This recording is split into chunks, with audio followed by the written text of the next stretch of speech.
I'm grateful to be able to introduce my friend, Brian Niebrugge. Oh.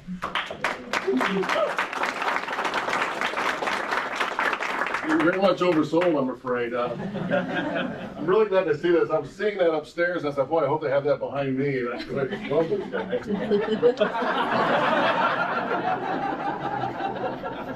I'm happy to say that tell us apart because his hair is actually wider, not too skinny. Another quick note, some of what I say may seem to contradict some of what you heard upstairs right now. It may even really, I don't know, but something maybe a little more nuanced than just contradicting. So we can explore that sometimes during Q&A if you want to. Okay, if you really want to understand what something is, right, you have to know its telos. What is it for? What is the purpose of education? What is the purpose of your authority as parents?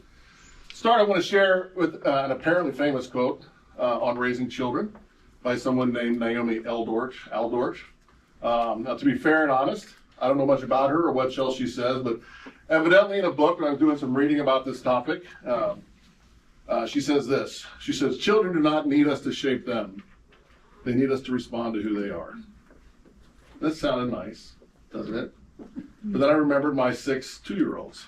And I wondered if that person ever met a 2-year-old. The most savage, self-centered beast. But I guarantee that way of thinking has settled somewhere in your mind, and you can't help it. Same way a coal miner can't help having coal dust in his lungs and under his fingernails. It's in the very cultural air you breathe today. It's our zeitgeist. Our culture idolizes youth and denigrates age. It's not good. Look, if you've ever been on a board or a committee and heard someone say some version of, we've got to get the youth involved in leadership, not just to get them experience, but to hear what wisdom they had to share with us and nodded along, then you've participated in that way of thinking yourself. Chesterton talks about this. You can't tell me that education is of primary importance and then say that children who don't yet have that education should lead. Those two ideas have an incompatibility. And if you as a parent say, okay, we're going to leave in 5 minutes, okay, is that okay? It's the okay, not the warning, that kind of immolates your authority on the altar of being agreeable to your child, who, as we already stated, is a savage, self-centered beast. But so many of us do it. It's kind of natural. But we got to realize this and think about these things, because everything we do, every direction we give them, every offhand comment, even the things we do around them but not to them, is forming and educating our children. And this is your responsibility. You won't ever get it through a talk from me without hearing a quote from St. Josemaria, all right? And you can delegate some authority to a school, a coach, or a pastor, but that's a delegation. That's not a giving away. The power and responsibility is yours. And it's powerful. St. Josemaria says this: the parents' mission to educate their children in the faith stems from the sacraments. When they teach the faith at home, listen to this, it is the church that is teaching. Their home is the domestic church. Besides being a duty, it is a right. So let's take a kind of an Aristotelian look at this reality. Let's define a key term. What exactly is it that we mean by education? G.K. Chesterton. Education is truth in a state of transmission. I like that. Education is truth in a state of transmission. And how do we teach that truth to our children? We use our authority. Truth in the state of transmission. And what does truth do?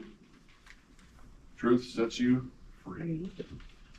The purpose of your children, of your education of your children, the telos we started out looking for, is to set them free.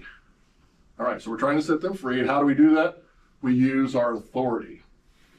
And there's an apparent paradox. We have to use our authority to set our children, our authority over our children, to set our children free. Now here's a longer quote by Chesterton. I'm not going to read the whole quote, but I wanted to read this. It's from What is Wrong with the Schools. This is over 100 years ago. But I think it's worth this investment of time that helps us understand this paradox of using authority to give freedom and why our use of authority is important. he says this: I know that certain crazy pedants have attempted to counter this difficulty by maintaining that education is not instructional at all, does not teach by authority at all. They present the process as coming not from the outside, from the teacher, but entirely from inside the boy. Education, they say, is the Latin for leading out or drawing out the dormant faculties of each person. Somewhere far down in the dim boyish soul is a primordial yearning to learn Greek. The schoolmaster only gently and tenderly liberates this imprisoned purpose. The educator only draws out the children's own apparent love of long division, and only leads out the child's slightly veiled preference for milk, pudding to tarts. Now, I'm not sure I believe in that derivation, he says, but I am much more certain that I do not agree with the doctrine. I think it would be about as thing to say that the baby's milk comes from the baby, as to say that the baby's educational merits do. There is indeed in each living creature a collection of forces and functions, which I think Dr. Hitz was talking about. But education means producing these in particular shapes and training them to particular purposes, or it means nothing at all. You may indeed draw out squeals and grunts from the child by simply poking him and pulling him about, a pleasant but cruel pastime to which many psychologists and perhaps teachers are addicted. But if you will wait and watch very patiently, you will wait and watch very patiently indeed before you draw the English language out of him. That you have got to put into him. And there's an end of the matter. Chesterton, what's wrong with the school? Long quote, sorry about that, but there was a lot in there that I thought funny, but also true. So what is it, this main thing that we have to put in them as we just talked about? We said it before the quote, truth. Why? Because the truth shall set you free. Now here again, the modern world confuses freedom with libertinism. If you're here today, you probably already recognize this and are wondering how to avoid raising libertine children. That's good. Well done. If we are honest, we all know that we screw up our children, right? But by showing up here today, you're on the path of screwing up your children, perhaps slightly less than your average Minnesotan. So, what is the freedom that we are trying to help our children to achieve? The glorious freedom of the children of God. That, my friends, is your job as parents, to enable your children to experience the glorious freedom of the children of God. So here's that contradiction. We have to use our authority over them to enable them to experience the freedom in them that God has already given them. It seems paradoxical, right? Almost contrary to each other. But the glorious freedom is a gift given to them by their Father in heaven. Unlike long division or proper English, that freedom is already in the little savages. Your job really is to protect that freedom and enable them to experience it. This is the purpose of your authority over them, to give them freedom. Freedom. But as Chesterton pointed out so well, you can't just expect that freedom to pop up out of them without chipping away at the bits of their personality and impulses that will, if left unchecked, deform their understanding of truth, of beauty, and of that freedom that they have, and indeed, of God himself. Again, the purpose of education. Dads and moms, the purpose is not to have a well-run, peaceful household. Okay, you won't. We were so arrogant, thinking proudly on how peaceful our home was when we had a 1-year-old at home. And number 2 showed up. And then number 3, it's like, oh yeah, we were really a little arrogant about that. The purpose is not producing people capable of being employed.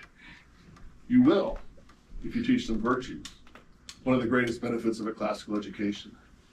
The purpose is not even to have good little boys and girls who always do what they're told.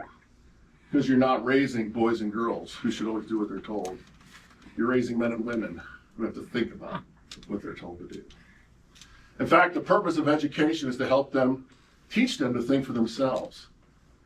It sounds a little more liberal, right? But the difference is we want them thinking rightly for themselves. The experience of the last 5 years alone in this country, really the entire history of the world since the Enlightenment, I think, shows us how important it is for us to teach our children how to think, not just to cram facts into their heads that they can spit back out, right? How to think clearly and rightly for themselves, and not just to follow authority that may not have their best interest in mind. Although the current kind of Prussian industrial era system that we have set up for education seems set up specifically to make good little wheel cogs, right? Placing more importance in standing quietly in line and regurgitating facts, which are often themselves debatable, and winning the approval of the present classroom authority by getting an increasingly easily obtained, increasingly dumbed down A than it does on awarding original, real, and clear thinking. That's here. You're here for the classical education. But back to the contradiction we are dealing with. We have to use our authority to enable their freedom. This is a fact that lies before us, I think. At least a proposal by me, and we must deal with it. Thankfully, the divine will has created a universe where the multiple sources of authority present in the one word, parents, can help us just to do that. Because, of course, what is the source of your authority as a parent? Is it the money you have that you spend on them? No. Is it the physical strength you have over them? No. The source of your authority is God. If you are here, I don't have to spend the next 20 minutes convincing you of that. But one reminder, especially to fathers, but to both of you. And it's another quote from St. Josemaria. Children find security in a parent's arms, and this mirrors our relationship with God, our loving Father. The truth is, God revealed himself as Father. And he gave you a participation in that. And that's an awesome responsibility. Children will develop their understanding of Father from you. Remember that fact, as it should impact every decision you make, especially those impacting your children. Mothers, it's very much like for you in the church. The children are going to get their impression of the divine authority from you and who you are. And so all the ways you interact with them from the time they're very small have to have that end in mind. So the two types of authority we were talking about today. Autoritas, formal authority, and potestas, informal authority. The autoritas comes to you by virtue of being their parent. Right?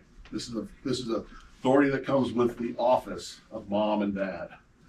Potestas is an informal authority that you can squander very easily.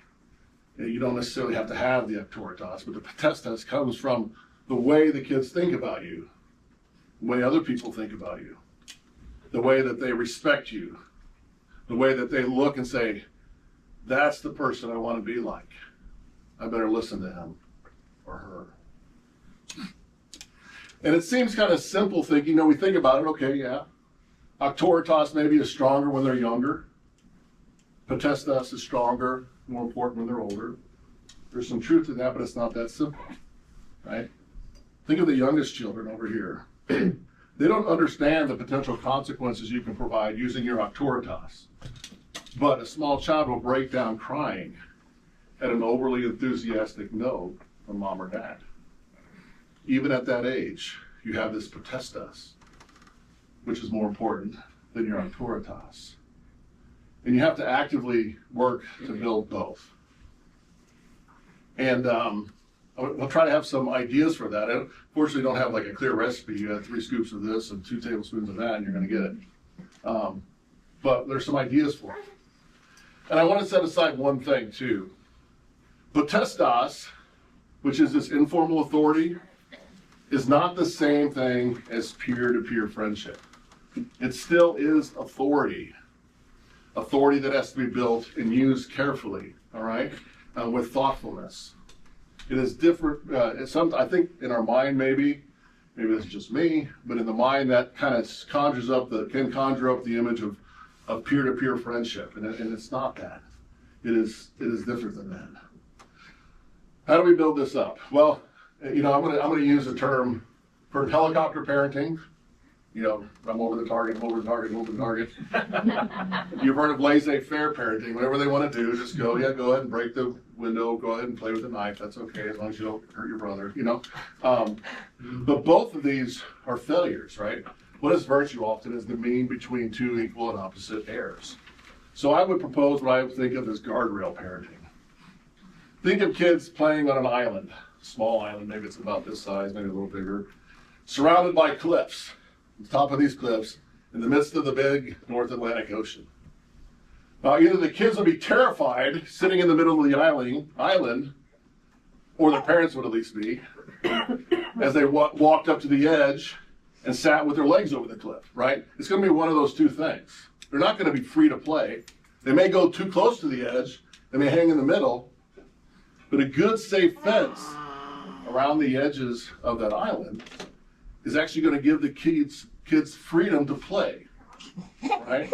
To play vigorously within those bounds. And they'll feel very comfortable running right up to the edge of that fence. If that fence wasn't there, they would not feel comfortable running right up there unless they were pushing the authority, unless they were trying to get the rise out of you, unless they were trying to kick their legs over the cliff.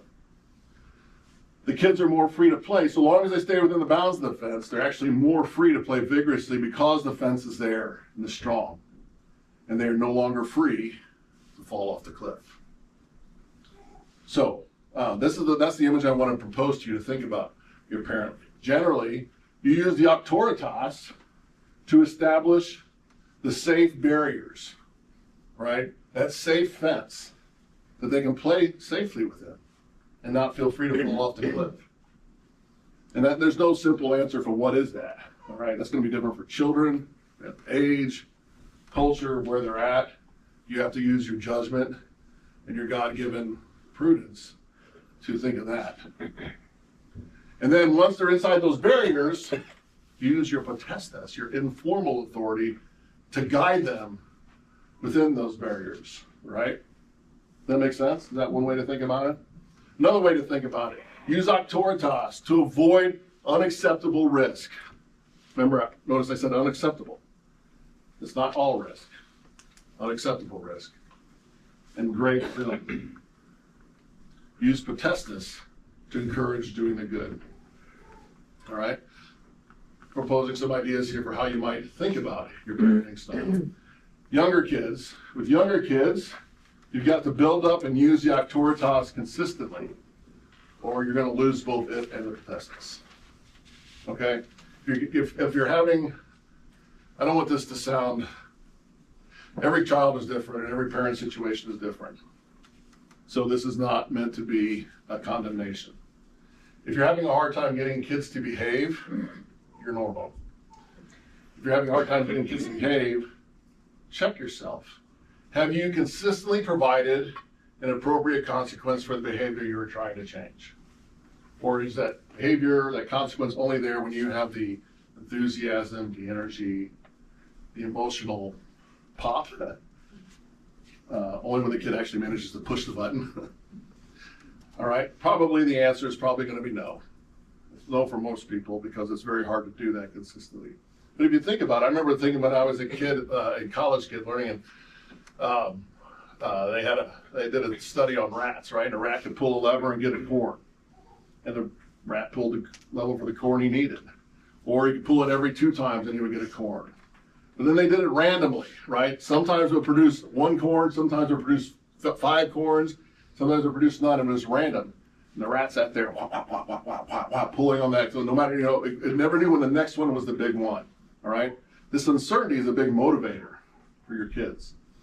They're wondering whether or not they're going to get away with it this time is a powerful motivator in and of itself. If they're convinced that you have drawn a clear line, but if you notice the line, it's not going to get the emotional rise out of you, but it's going to result in a very specific consequence, then it's very clear. And you don't have to get upset. You don't have to get emotional. Oh, here, boom, there we go. And you move on. And then, yeah, I get it. But, yeah, we're done. All right? Because we knew that. So, an important role about these consequences for the kids when they're misbehaving, as they will. The main consequence provided for the child, this is very important, I think, cannot be your emotional response to their behavior. All that results in is the kids not wanting to make mom or dad mad, right? That's going to motivate them from hiding their behavior from you more than it's going to avoid them doing it. One of the things I've told my kids when I've noticed a problem is, you really want me to catch you doing something wrong. You really do. You don't think it, but you do, because if the world catches you doing something wrong down the road, the consequences are hard. We provide a safe landing. So it can't be that emotional response that is the problem, because they're just going to want to avoid you seeing it then. And also, the severeness of the consequence cannot be driven by your emotional response to their behavior. Oh, you're going to get it now, you know. Okay, now I'm raised up, right? In short, the kid is seeing that you have an emotional response, and he's going to think, yeah, that's really your problem to deal with that. And it's not the kids, and they're right. The kids see this as an injustice, and they're right. If I get dad really mad, when I get the bad consequence, if dad's in a good mood, it's less. That's not good. Once again, what the kid is trying to avoid is making you mad. And your emotional response is not the kid's problem, because they're just kids. Don't take this personally. I know it's frustrating, right? But we've got to set that aside when we're dealing with them, right? Think about how you deal with that at work, right? If you're managing people, and the fact that you're really mad is why everybody's afraid they're going to get fired, as opposed to, well, this is a big problem. Those can be in fact, those can often be, or sometimes be, your personal preferences, not really wrongs and rights. And kids are going to push it and push it and push it. If there's a chance for them to blow your top, certain kids, and they're going to get the emotional response from you, that can be a big motivator for them to do it. But if they see that it's just flowing over you, oh yeah, you did that, yeah, sorry, but here's this consequence now. That stops being a motivator. That stops being a factor in the equation. And you can be a little more, now you can go to the back of the house and be like, and squeeze the neck of the teddy bear you keep back there. Don't do that. I don't do that. But you can don't do that to your kids. And this means tender affection too.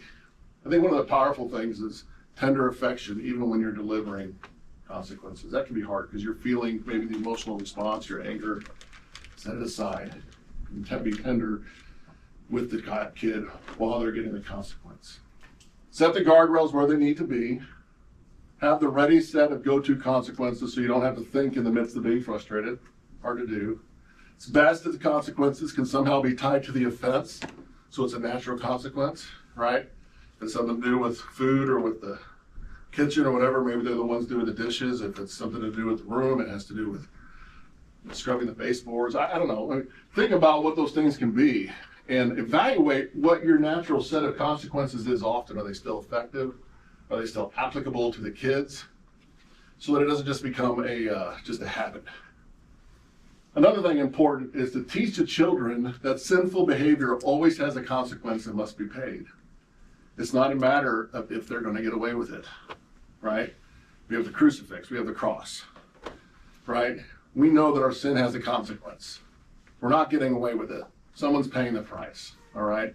And so the calm delivery of consequences allows for us to teach them about that. Even sometimes I think taking the consequence with your child or for your child. If you do this, we're not going to go out to get the ice cream. You're not going to go to get the ice cream. Okay, I'm not going to have any ice cream either. I'm going to take the consequence with you, right? Little things like that. It's not a big price, but you can use that to model, because he took our consequences. And that's how we know he loved us. But remember, every act of disobedience is a violation at some level of the fourth commandment. So we've got to think about these things. Obviously, there's different levels of culpability and severity to these things, not a one-size-fits-all. But learning to disobey in small things that are kind of easy for you to ignore or overlook teaches them to disobey in large things. So you can't let your snap glance. I was talking about this with my kids last night, 2 nights ago. It's my older boys. And one of the things they brought up is that when you see the situation, don't let your first snap impression of what happened always cloud your judgment and thinking about learning what exactly happened. To really get the facts and listen to what the kids have to say. When you don't do that, when you don't really learn what happened, when you see the kid walking in and the thing is broken and they're holding a piece of it, and you assume they did it without finding out the facts. Maybe they were trying to pick it up for their little brother or sister, right? You lose your potestas, the informal authority over them. That's a big deal. And it's going to happen, right? We know it's going to happen. We're going to make mistakes in analyzing what happened. But we have to make sure we do our best to understand what happened when we respond, instead of snap judgment, boom, you're in trouble, kid. All right? Listen to them. At least give them a chance to think. And you can say, well, maybe you're right, but from what I can see, looks like you're the problem. Give the consequence. I wouldn't say that. I didn't know. Looks like you committed the offense. All right. And as they get older, they develop the faculties as they're designed by God to act. They get greater liberty to act, independent of you. And so your potestas becomes more important. Here's an important fact to keep in mind. You're probably dealing with little power struggles with your kids right now. Your child has the innate ability to win every power struggle you're having with them regarding their behavior. And why is that? Because the power struggle stems from the auctoritas, and they will eventually be emancipated from your auctoritas. They will turn 18, and they will have the freedom to do whatever the heck they want to do. All right? You better be building that potestas right now. You better be building that authority with them that is not based on I control everything. It's because I say so. And I think it's not a bad idea to acknowledge this fact to our children. I was dealing with one of my kids with cell phone issues, and they were really pushing to want to have more access to the cell phone stuff, and we're probably much more conservative or strict than most families are. And I said, look, I know, you can't say anything about the kid. Some of you know the kid. You will, this is a power struggle. You have the innate authority to win this power struggle. You will turn 18 and be able to do whatever you want. So I know that, and you know that. Your question right now is, how do you want to spend the next 2 years? We're going to spend the next 3 years fighting over this, or are you going to go along with what we want? So we can teach you what we think is right, when eventually you have to make your own decision. It was a pretty powerful moment for that kid, for me to see to them that they really do have this potential for their own independence, to think and make their own decisions. So how do you build this potestas? Well, one thing that you can never forget as a parent, the currency of love is time. You have to let go of this idea of quality time making up for quantity of time. You need both. Time is how you spend, what you spend to get to love your children. How am I doing on time? We want to have some time for questions afterwards. You're doing fine, but Okay. we have 15 more minutes total, so whatever you want to do for question. Great. Okay, I'll fly through this then. Again, listen in a disciplined situation. Do your best to really understand what happened. Be careful as they get older when you formally and strongly assert your authority. Okay, because when you assert your auctoritas when they're older, and you need to do that sometimes, if you do that unjustly or too frequently, you will decrease your potestas.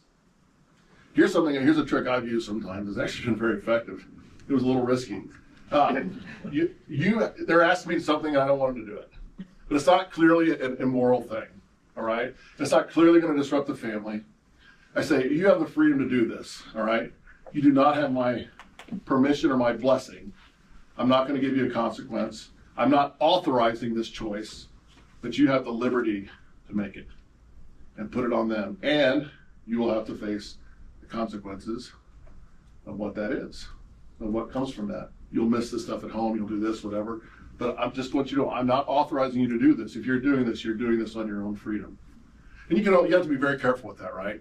You can obviously authorize your kid to do something terrible. That's not going to work. To stay out way too late, not going to work. To commit grave sins, don't do that. Involve them in setting up boundaries. Here's a common conversation in our home. Dad, when will you be home tonight? Child, when do you want me home? Dad, well, if you want me to impose a curfew, I will. But I would prefer that you propose one yourself, and I think you would prefer that too. Fearing an extreme curfew from Dad, the kid says, okay, how about 10 o'clock? Dad says, that sounds great. And if I really want to win them over, and if I had a later time in mind, I could say, but if you're having a good time, just let me know, and maybe we can stretch it out to 10:30, right? So now I've just given some flexibility to the kid.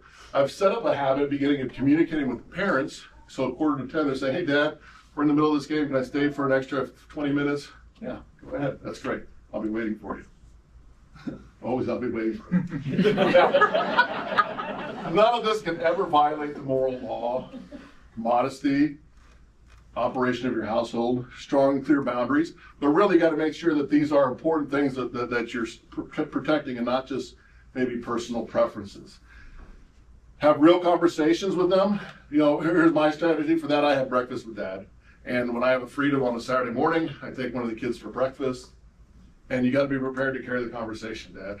Not by talking the whole time, but by asking them questions. How are things with your siblings? Go through each one. Ask about individual friends. What's your favorite class right now? What are you studying? Just ask questions for an hour that they can talk to you. They will learn that what they're doing is important to you, and you want to know it. And you will hear things from them in this.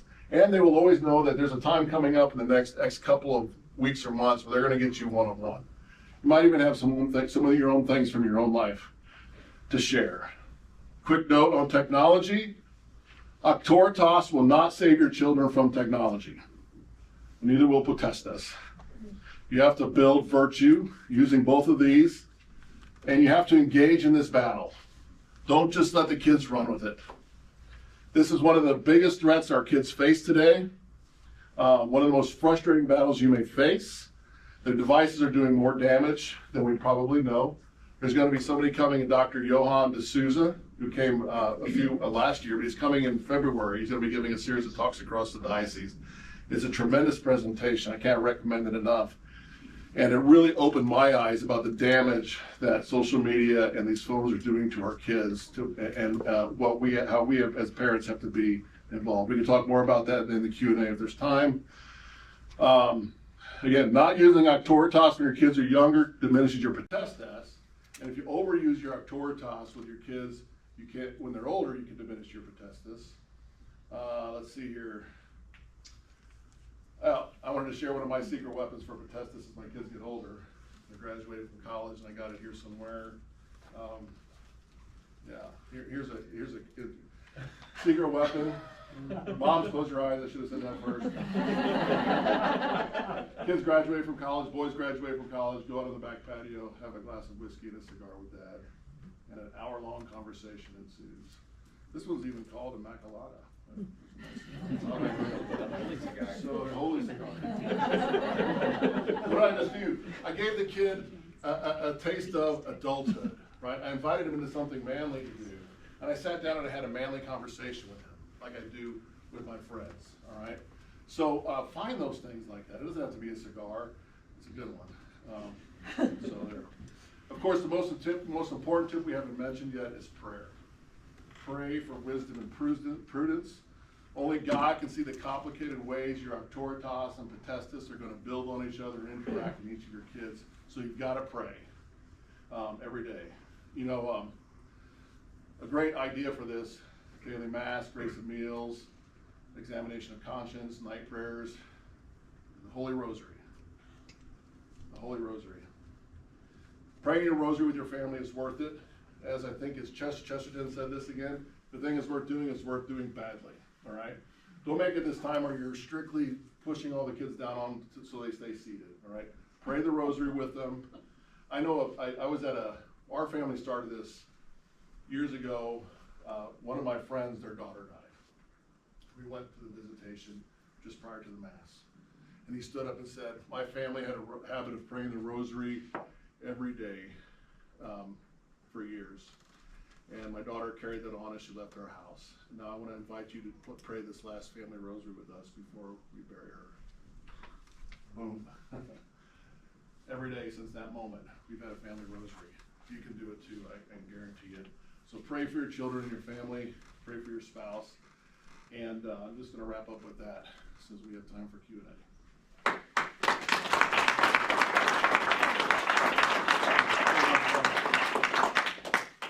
How do you recommend handling that authority when they are adult children but in your home still? Like when there is that sort of stretching and growing, and then they've got the younger siblings watching the interaction. That's a difficult challenge. But you do, as the owner of the home and the parent of the home, you do have a right to an orderly household. And you have a right to set boundaries as to where they are. Now you want to be flexible with those boundaries. you want to make sure the boundaries really are important for the operation of your household and not just your preference, I think, because if they see that you're setting this just because that's what you want, they're going to push against it harder. And then most importantly, you're doing this, you got to create that sense of warmth and family unity if you can, in the times when you have them there, so it's something that they want to be a part of. And I'll be honest with you, I've told some of my older kids, you know, I know you're free to do this when you're not here, but here your brothers and sisters are watching. It had to do with staying out too late, and then not getting up for Saturday morning mass. And our family culture is we all go to mass together on Saturday morning, and when you come home and you sleep through that, the kids are watching that. And this is very important to me. And you know, it gets hard to know exactly where to draw those lines. And I feel for you. You've got to pray, and you've got to talk to the kids, and hopefully they can understand it. And it's okay to set a hard boundary. I really need you to do this if you're going to live here. Now, hear that and realize that if you're saying that, you have to be ready to back that up. You want to make sure that if you're saying that, it's important enough for you to say, okay, you're not doing this. We have to work something else out because you can't live here and do that. So if you say that, you've got to be ready to back that up. If what they're doing isn't willing for you to go that far, which is a very hard thing to do, then you've got to find other ways to deal with it, using your Potestas, having the conversations, showing them the influence it's having on their little brothers and sisters, and making sure frankly, if they stay out too late and they're not up in the morning, make it an awesome morning for all the other kids. Make the house so loud and lively, and everybody else is having fun and enjoying whatever it is they did, and that person is just dealing with their headache. All right? So, I don't know, does that help a little bit?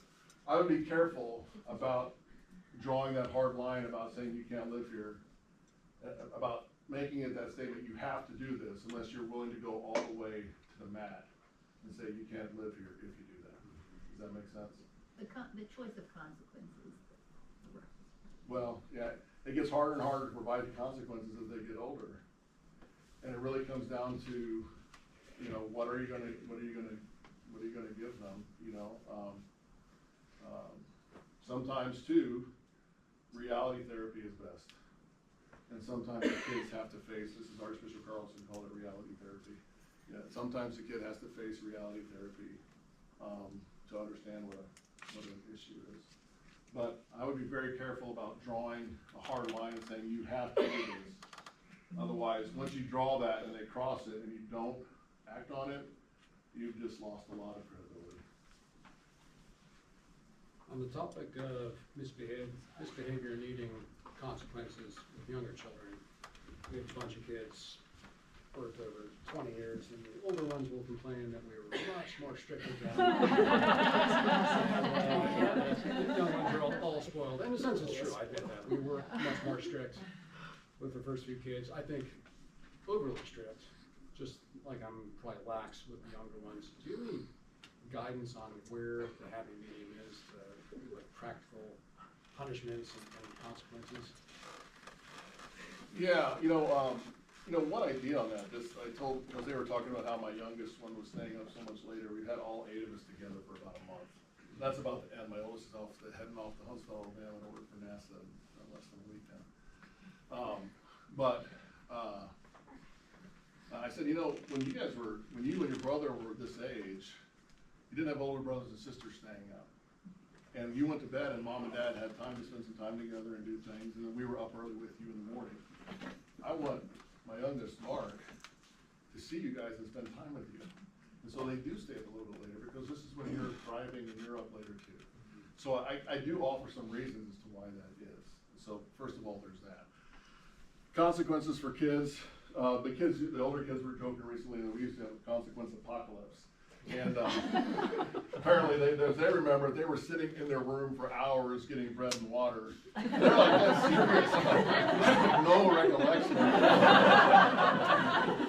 But But yeah, I mean, especially when our kids were younger, there's still the consequence of, there was always a consequence of going to the corner. I had one time, sometimes I've had them kneel in the corner. The kids acting up and not eating their food, I say, look, I'm sorry you can't be with us at the table. Pull their chair away from the table and sit back down. And then they're sitting there while we're all eating and they're just away from the table. And I said, we'd love to have you back. You're ready to come back. That's when they're really small.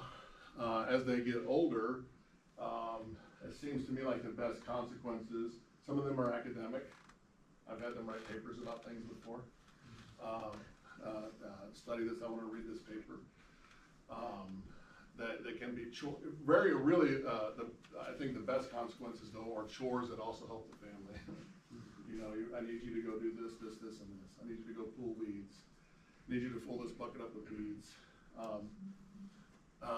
So the chores that help the family are very good. And what are the things they experience as privileges that you can pull back from them? You know, is it some screen time? Is it some activity they like to go to that you're ambivalent about them going to, or you may even have to sometimes cut back on good things for them to miss that, to want to be able to do that. So I would say, you know, as they get older, it's chores, and losing the privileges, whatever they have, which is another good reason for them to have privileges, right? So you have something that you can pull away and I'm sorry, it's true. Some privileges, you know, if there's something they like to do and yeah, you can do that, but only if this happens, you know. That's a good thing too. Does that help a little bit? That is helpful, thank you. So I have a 9-year-old that seems to drive the attitude of the whole family, whether he wakes up happy or wakes up and monopolizes everyone else's time. And he just is kind of mean to people. His siblings, older, younger, whoever, gets in his way. So any help? You should talk to Father Archer's mom and dad. They would probably give you tips about that. Yeah, Joe was terrible. I think if you want to check that, I can't obviously diagnose a specific situation. The thing I would examine is this kid's behavior changing the mood and the outlook of you and your husband? Because I think if they're doing that and they're frustrating you, then their kids, their brothers, then it's going to be more likely to breed into the others and sisters. I've had some kids that were going through that too. I did my breakfast with dad with the other kids, and this one kid's name always came up. Well, his relationship's going great with everybody except, I'm not going to say the name. And I would talk about it with them, and I would say, you know, well, and I would explain some of the things, how they might be thinking, and how, well, we need to love them, we need to take care of them. I would learn things, and I would say, we need to put a stop to that. And I would have the conversations with that other kid. Those are the things that come to mind, you know, without having specifics to get into specific types of behavior. I don't know exactly what I would do. But I would definitely check and make sure that the kid being mean, that it's not lodging on you, that it's just bouncing off of you, and you're like, oh, that's an odd thing for you to say. But then if they're saying something mean to you, that's a violation of the fourth commandment, and should get some kind of consequence, very calmly delivered. So, there's a question back. Does that help? Sorry. Yes, thank you. My question was, what's your advice to men who didn't have a good dad growing up, and now they're a dad, and they don't have anything to draw from that they want to draw from, you know? The question, I haven't been repeating the question. The question is, what do you say to dads that didn't have a dad growing up? They don't have the example to draw from. First, I would tell him that every one of us, myself, I have a dad, and I am a dad, and I know that I've done things that distort the kid's view of fatherhood rather than improve it. All right, so he's not alone. Everybody is dealing with this as a father in some level, because we've all been distorted, and we're all doing things that distort the image of fatherhood. To be very practical about it, I would seek good friends that you know are good dads, and talk it over with them, have the conversations with them. If you can, spend time with their families. so that you can see how the family operates. The two of them together having a conversation, the four of you together out for dinner or just having a conversation, and not be afraid to bring up the hard issues. I don't know how to deal with this. I don't know how to deal with this. And keep in mind that those children were given to him by God, and he got the grace. He's getting the grace every moment that he needs to deal with that. And that the Father loves them so much that he's longing those kids to be with him too. Like, you got all these allies and assets on your side dealing with this one problem that's missing in his life, this thing he deserved and he didn't have as a father. And so again, take the time with the friends, spend time in prayer, because the Father will give him, if he's praying, the Father will give him what he needs to be a very good father. And maybe actually prepare his kids to help other kids, because your kids' friends are going to have a lot of friends in that situation, and he may have an amazing insight into what those kids are thinking and dealing with. Brian, I noticed that you changed the title of your talk from what I had recommended, parenting with cojones, to potato potestas. Potestas? Yeah. Thank you very much.